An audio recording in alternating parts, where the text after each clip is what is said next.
Nació en Londres en 1991 y se crió en Milán, Italia. Su nombre, Carlo Acutis. Desde pequeño mostró una inusual talento para la tecnología y una fe religiosa ferviente.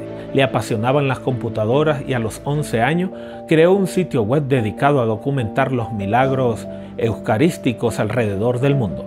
Pero a los 15 años un diagnóstico lo cambió todo: leucemia. Falleció el 12 de octubre del 2006 y en el 2019 sus restos fueron exhumados y llevados al santuario de la expoliación en Assisi como parte del proceso de beatificación. En 2020 fue oficialmente beatificado por el Papa Francisco y su tumba se convirtió en centro de peregrinación. Miles acuden buscando milagros, buscando su intercesión. Pero ahora preguntamos, ¿puede un muerto escuchar? ¿Pueden los muertos sanar, intervenir o interceder?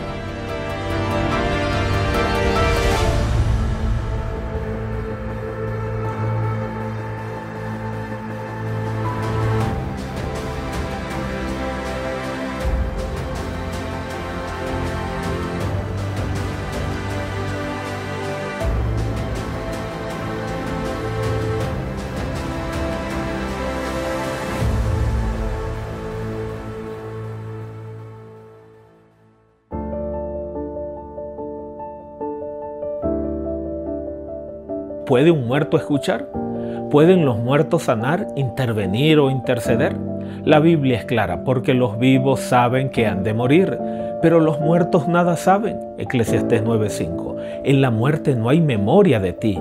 ¿Quién te alabará en el Seol? Salmo 6:5. Los muertos no alaban al Señor. Salmo 115:17. El bíblico es inconfundible. La muerte es un estado de inconsciencia total. Ningún muerto, por más piadosa que haya sido su vida, puede oír oraciones, ver a sus deudos, ni realizar milagros.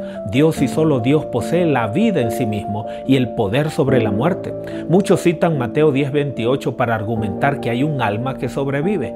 No temáis a los que matan el cuerpo, mas el alma no pueden matar. Pero Jesús no hablaba de una entidad inmortal flotando después de la muerte. La palabra griega es suje, que también significa vida o existencia. Jesús no enseñó la inmortalidad del alma, enseñó que solo Dios puede dar y quitar la vida eterna. Lucas 12 del 4 al 5 reafirma lo mismo. No temáis a los que matan el cuerpo, temé a aquel que tiene poder para echar al infierno. La enseñanza bíblica es directa y sobria. Los muertos no están activos, no hablan, no escuchan, no actúan.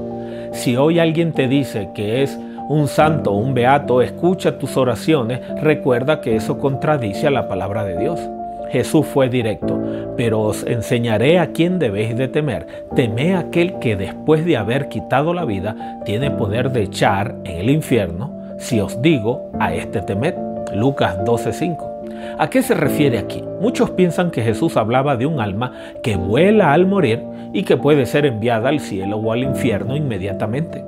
Pero eso no es lo que el texto enseña. En realidad Jesús usa la palabra griega Gena, que no significa un lugar místico de tormento eterno.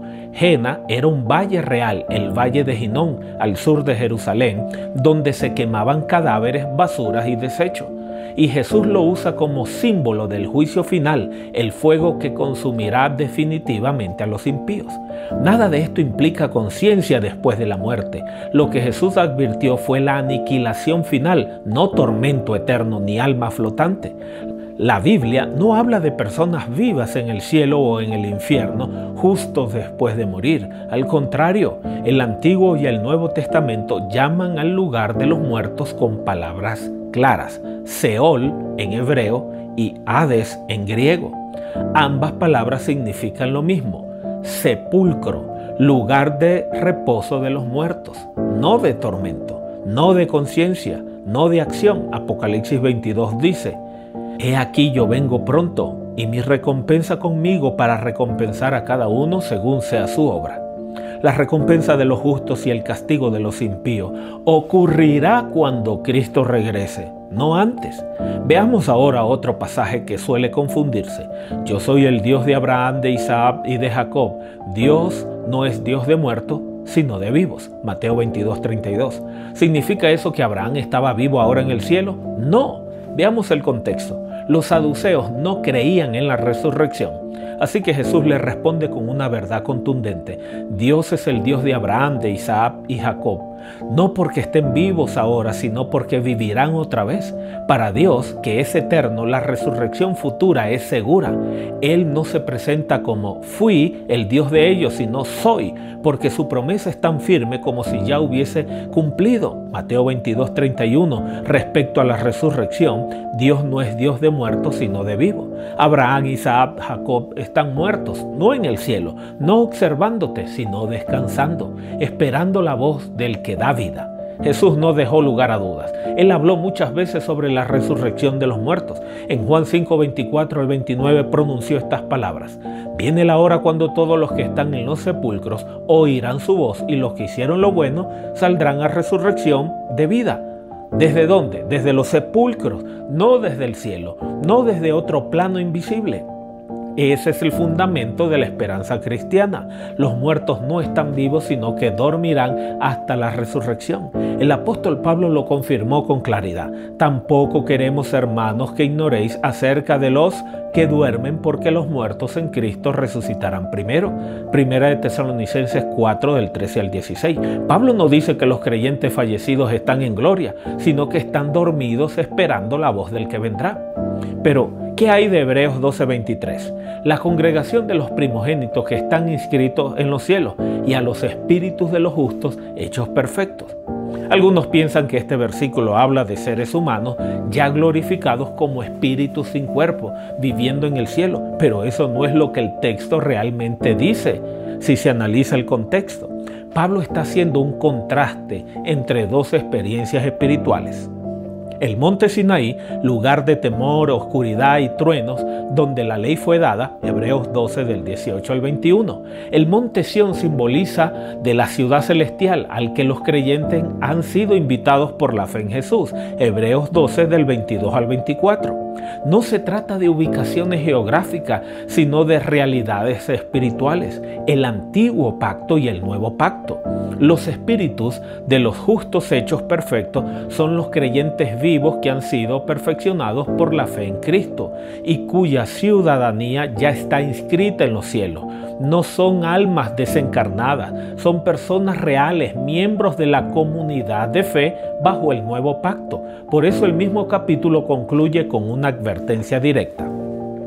Mirad que no desechéis al que habla. Hebreos 12:25. No se refiere a muertos hablándole a vivos, sino a Dios hablándole a su pueblo hoy. Los verdaderos espíritus justos son aquella cuya vida ha sido transformada por el Evangelio, que ya han sido hechos perfectos en Cristo por su gracia. La Biblia no enseña que los muertos ya están en gloria, enseña que serán glorificados en la resurrección futura. Y esa es la esperanza que el enemigo intenta borrar con doctrinas confusas. Uno de los textos más citados por quienes defienden la idea de un alma inmortal consciente se encuentra en Apocalipsis 6:9. Vi bajo el altar las almas de los que habían sido muertos por causa de la palabra de Dios y por el testimonio que tenían. A primera vista parece decir que estas almas están vivas clamando desde el cielo. ¿Pero es eso lo que realmente enseña la Biblia? Este versículo aparece en el contexto del quinto sello, una etapa profética que históricamente representa el periodo de la Edad Media, cuando miles de cristianos fieles fueron martirizados durante la Inquisición papal por mantenerse firmes a la palabra de Dios. La palabra griega que se traduce aquí como alma es sujé. Y aunque muchos suponen que esta palabra se refiere a una entidad inmaterial e inmortal, esa no es su connotación bíblica principal. Sujé aparece más de 100 veces en el Nuevo Testamento y en la mayoría de los casos se traduce como vida, persona o ser viviente. No es un alma separada del cuerpo, es una forma de hablar del ser humano completo. Entonces, ¿qué significa que estas almas estén bajo el altar? La respuesta es simbólica. Este altar no es físico, ni las almas están literalmente debajo. Esto es un lenguaje profético y simbólico que representa el clamor de justicia por parte de los que han sido asesinados por su fe. Esta imagen es muy similar a la que vemos en Génesis 4:10, cuando Dios confronta a Caín tras asesinar a su hermano Abel. La voz de la sangre de tu hermano clama a mí desde la tierra. ¿Acaso la sangre literal hablaba? Claro que no. Es una metáfora poética poderosa. Es una forma de decir que el crimen cometido no ha sido olvidado. Así también el clamor de las almas bajo el altar no es un acto literal, sino una figura del profundo deseo de justicia divina por parte de aquellos que fueron fieles hasta la muerte. El versículo continúa diciendo: ¿hasta cuándo, Señor santo y verdadero, no juzga y vengas nuestra sangre en los que moran en la tierra? Apocalipsis 6:10. Este clamor no significa que están vivos o conscientes, significa que su testimonio de fidelidad y su muerte no han sido ignorados por el cielo. La justicia será hecha en el tiempo de Dios. Por eso el versículo siguiente, en Apocalipsis 6:11, lo aclara: y se les dieron vestiduras blancas y se les dijo que descansasen todavía un poco de tiempo. Descansar es otro símbolo bíblico claro de la muerte, como un sueño. Las vestiduras blancas simbolizan la justificación y la promesa de que cuando Cristo regrese serán vindicados y glorificados. La escena del quinto sello no enseña un cielo lleno de almas flotantes. Es una visión simbólica que asegura que la sangre de los fieles no ha sido olvidada. No hay aquí contradicción con la enseñanza bíblica. Los muertos duermen, los mártires descansan y la justicia vendrá. ¿Por qué necesitarían ropa los muertos si, según algunos, son almas inmateriales y transparentes que flotan en el cielo? Este detalle es una inconsistencia clara en la interpretación literalista de que esas almas están vivas en el cielo. ¿Cómo podría una entidad incorpórea usar vestiduras blancas? Las vestiduras blancas en toda la Biblia son un símbolo, representan pureza, victoria, justificación y vindicación. No se está hablando aquí de prendas físicas colocadas sobre espíritus incorpóreos, sino de la promesa futura de la resurrección gloriosa para quienes fueron fieles hasta la muerte. Este escenario del quinto sello no muestra almas conscientes clamando por justicia, sino que retrata el clamor simbólico del martirio cristiano a través de los siglos, elevándose ante Dios. Y como respuesta a ese sacrificio, el cielo garantiza su recompensa. Pero no ahora, se les dice que esperen un poco más, es decir, hasta la resurrección final. La Biblia de principio a fin usa lenguaje simbólico y poético para expresar verdades profundas. Por ejemplo, Habacuc 2:11. La piedra clamará desde el muro y la tabla del enmaderado le responderá. ¿Las piedras hablan? No, pero testifican del pecado cometido. Y en Lucas 19:40, cuando los fariseos pidieron a Jesús que callara a sus discípulos, él respondió: os digo que si estos callaran, las piedras clamarían. Otra vez figura retórica, lenguaje figurado. Jesús no está sugiriendo que la geología tiene cuerdas vocales, está subrayando la gravedad del momento y cómo incluso la creación sería testigo de su entrada triunfal. Volvamos al texto de Apocalipsis 6. Las almas debajo del altar no hablan literalmente, no visten literalmente, no piden justicia literalmente. Es un lenguaje profético, simbólico, típico del Apocalipsis que comunica una gran verdad. Dios no ha olvidado a los que fueron fieles hasta la muerte. Pero mientras la Biblia habla de símbolos, otros han puesto su fe en cuerpos muertos. El 3 de junio del 2001, 38 años después de la muerte de Juan Pablo XXIII, su cuerpo fue exhumado de las catacumbas de la Basílica de San Pedro.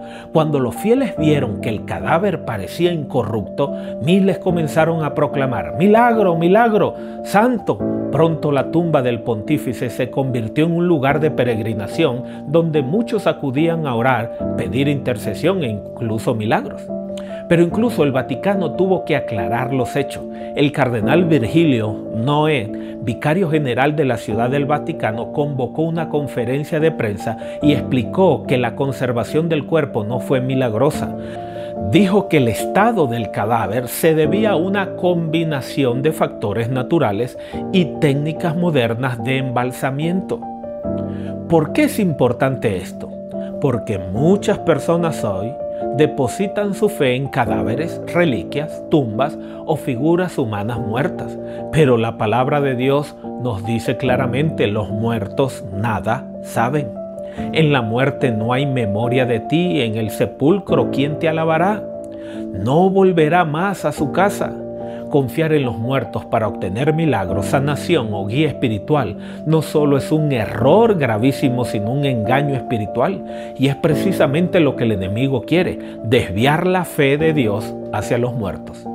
En el año 2001, ante la creciente especulación popular de que el cuerpo de Juan XXIII se había conservado por obra divina, el Vaticano tuvo que dar explicaciones. Uno de los encargados de hablar fue el doctor Gennaro Goglia, médico del Policlínico allí en Roma, quien explicó lo ocurrido en detalle. Él mismo había desarrollado un líquido especial para embalsamar y declaró públicamente a la revista católica Famiglia Cristiana: practicamos un corte en la muñeca derecha del Papa y conectamos la aguja por donde pasó el líquido. Inyectamos 10 litros. No cobré nada porque me sentí honrado de rendir un servicio importante a la iglesia y a un santo varón como Juan Pablo XXIII. No fue un milagro, fue un procedimiento médico, científico y preventivo. El cuerpo no se conservó por santidad, sino por intervención humana. Pero entonces surge la gran pregunta: ¿por qué se sigue enseñando que los muertos escuchan, intervienen, ayudan y hacen milagros? La respuesta está en la confusión que se ha sembrado durante siglos. Pero la Biblia es contundente, porque los vivos saben que han de morir, pero los muertos nada saben, ni tienen más paga, porque su memoria es puesta en el olvido. Eclesiastés 9:5. No confiéis en los príncipes, ni en hijo de hombre, pues sale su aliento y vuelve a la tierra. En ese mismo día perecen sus pensamientos. Salmo 146 del 3 al 4. Los muertos no escuchan, no interceden, no ayudan, no actúan. Los muertos están muertos. Y sí, eso nos duele. Si eso nos rompe el corazón, es cierto, pero no es el final. Porque no necesitamos intermediarios humanos que ya murieron, ni tumbas, ni reliquias, ni santos para hablar con Dios, porque hay un solo Dios y un solo mediador entre Dios y los hombres, Jesucristo hombre. 1 Timoteo 2:5.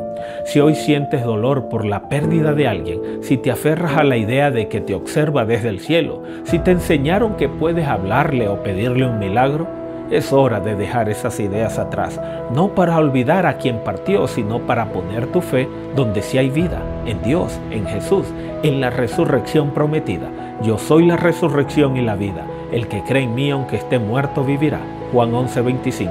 Cristo no promete un alma flotando, te promete volver a levantarte y abrazarte de verdad.